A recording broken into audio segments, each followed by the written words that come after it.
Assalamualaikum warahmatullahi wabarakatuh. Saya Imam Munana, mewakili kelompok 7 dari tugas artikel filsafat ilmu yang berjudul dengan analisis peran filsafat ilmu dalam perubahan paradigma manusia terkait pengelolaan alam.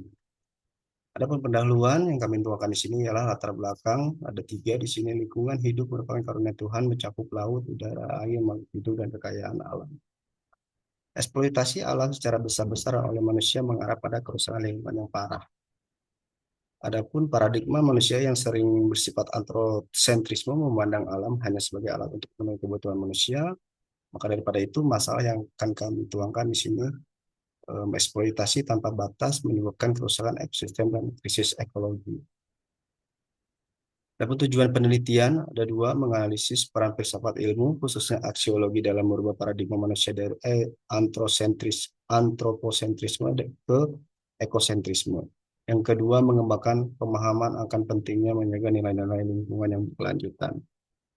Dari tujuan penelitian tadi terdapat kerangka teori yang dituangkan dalam tiga kerangka teori. Yang pertama adalah antroposentrisme, yang mana pandangan manusia sebagai pusat alam semesta.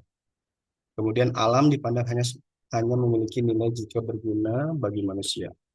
Sedangkan ekosentrisme ialah etika yang menempatkan manusia sejajar dengan semua makhluk hidup dan elemen ekosistem, yang mana memperhatikan hubungan timbal balik antara manusia dan juga lingkungan.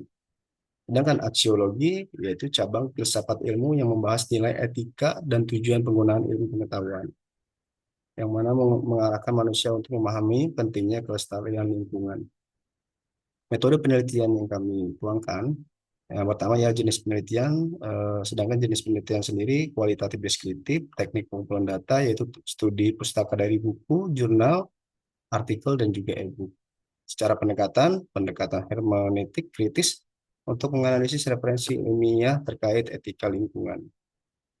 Hasil penelitian, di sini terdapat tiga hasil penelitian. Yang pertama ialah kerusakan lingkungan akibat antroposentrisme, yang mana penebangan hutan, pencemaran air, dan eksploitasi tambang secara besar-besaran yang berdampak bencana ekologi, kehilangan biodiversitas, dan juga perubahan iklim.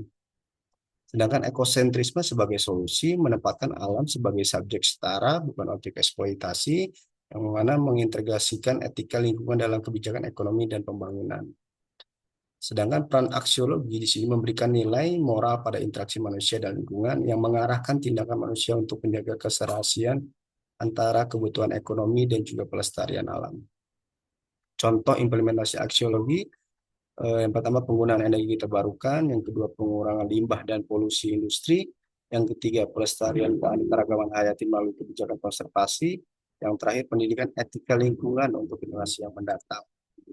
Secara kesimpulan, di sini ada beberapa perubahan paradigma. Yang pertama, paradigma antrosentrisme harus berubah menjadi ekosentrisme untuk keberlanjutan hidup manusia dan ekosistem. Sedangkan perubahan peran aksiologi di sini menanamkan nilai-nilai moral untuk mengarahkan manusia untuk menjaga kelestarian lingkungan, mendorong perilaku manusia yang lebih arif, bertanggung jawab, dan juga berorientasi pada keberlanjutan. Rekomendasi dari penulis di sini ada tiga: penerapan etika lingkungan dalam kebijakan publik, pendidikan berkelanjutan terkait etika dan aksiologi, yang terakhir kerjasama global untuk mengatasi krisis lingkungan. Ini ditutup dengan beberapa kata mutiara. Yang pertama, lingkungan yang lestari adalah warisan untuk generasi mendatang. Manusia memiliki tanggung jawab moral untuk menjaga harmoni antara kebutuhan ekonomi dan juga kelestarian alam. Mungkin cukup sekian pemaparan materi dari kami. Lebih dan kurang saya mohon maaf. Assalamualaikum warahmatullahi wabarakatuh.